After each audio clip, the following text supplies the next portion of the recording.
जोहार हजारीबाग। मैं फैज़ अनवर, आप देख रहे हैं जोहार हजारीबाग। जेनेरिक पेपर को लेकर बहुत कंफ्यूजन है विनोबा भावे यूनिवर्सिटी के स्टूडेंट्स में। क्या कंफ्यूजन था? कंफ्यूजन ये है कि जो नया जेनेरिक पेपर का एग्ज़ाम हो रहा है उसमें सिलेबस क्या होंगे, क्वेश्चन पेपर क्या होंगे, जो 4 सेमेस्टर का एग्ज़ाम है वो कैसे लिया जाएगा, इन सब बातों पे गौर किया गया। और फिर कंट्रोलर ने क्या बताया वो आप सुनिए। कंट्रोलर क्या कह रहे हैं, जेनेरिक पेपर को एग्ज़ाम को लेके, कब होगा एग्ज़ाम, कैसे प्रक्रिया होगी, सारी चीज़ जो स्टूडेंट का कन्फ्यूजन था वो दूर कर रहे हैं। आपको बता दूं कि जेनेरिक पेपर का एग्ज़ाम को लेके बहुत बड़ा आंदोलन हुआ था। मामला ये था कि विनोबा भावे 2015 से सिर्फ एक ही जेनेरिक पेपर का एग्ज़ाम ले रही थी, लेकिन स्टूडेंट्स का डिमांड है कि बहुत जगह नौकरी में 2 जेनेरिक पेपर का डिमांड किया जा रहा है नौकरी में। तो स्टूडेंट ने कहा, आंदोलन भी किया कि दूसरा जेनेरिक पेपर का एग्ज़ाम लिया जाना चाहिए। तो उसको लेकर कंट्रोलर ने एक पत्र भी जारी किया गया था। बीच में एक फेक पत्र भी जारी किया गया था जिसपे हम लोगों ने एक खबर चलाई थी, लेकिन उसके बाद फिर ओरिजिनल पत्र भी आया था। और अभी कंट्रोलर से जब बात हुई है तो वो बता रहे हैं किस तरह से एग्ज़ाम होगा, कैसे एग्ज़ाम होगा, प्रक्रिया क्या होगी।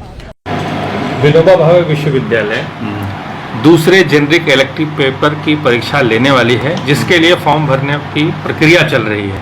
इसमें कुछ कंफ्यूजन है विद्यार्थियों को, कुछ शिक्षकों को भी है। तो इसके बारे में आप बताएं, इसमें क्या क्या कर रहे हैं। जैसे परीक्षा कितनी बार में देनी है, और परीक्षा ऐच्छिक है या मैंडेटरी है, और सेमेस्टर 1 से लेकर 4 तक कितनी परीक्षा होगी, और इंटरनल परीक्षा कॉलेज लेगा तो उसका पैटर्न क्या होगा। तो इसमें तो पहली बात तो ये है कि ये छात्रों के डिमांड पे ये दूसरे जेनेरिक सब्जेक्ट्स की परीक्षा ली जा रही है, और ये ऐच्छिक है। मतलब जो इच्छुक विद्यार्थी हैं वो दे सकते हैं इसमें, और ये बेसिकली उन छात्रों के डिमांड पे ही किया जा रहा है। और जहाँ तक इसमें कितने पेपर लेने की बात है, इसमें 4 पेपर की परीक्षा होगी।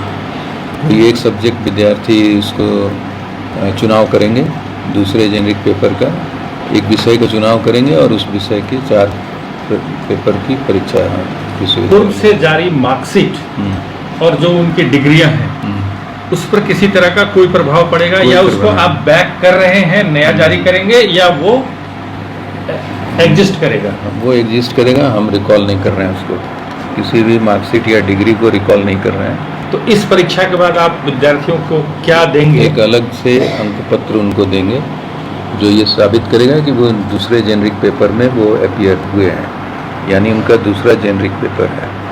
यहाँ बताते चलें कि जो विद्यार्थी जिन्होंने इस जेनेरिक विषय को लेने का डिमांड किया था, वो बेसिकली जो टीचिंग में जो बीएड किए हुए बच्चे हैं और जिनको टीचिंग में जाना है, उसमें कई तरह की प्रतियोगिता परीक्षा में 2 ऑनर्स प्रतिष्ठा के अलावा 2 सब्सिडियरी विषय का होना अनिवार्य किया गया था। उसके लाइट में विद्यार्थियों ने ये मांग रखा था कि हमारा दूसरा जेनेरिक पेपर का भी परीक्षा लिया जाए।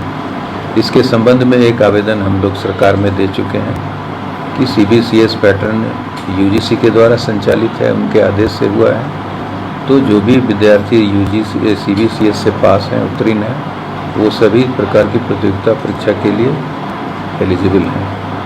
और विद्यार्थियों को सिलेबस का लेके, सब्जेक्ट मैपिंग को लेके, जेनेरिक इलेक्टिव सब्जेक्ट को लेके परेशानी होती है, तो वो विश्वविद्यालय के वेबसाइट पर वो पूरी जानकारी आप लोगों ने डाल दिया? वेबसाइट पे सिलेबस पहले से मौजूद है, और जो विद्यार्थी जिस सत्र के हैं उस सत्र में जो भी सिलेबस उनका रहा हो वही सिलेबस रहेगा उनका।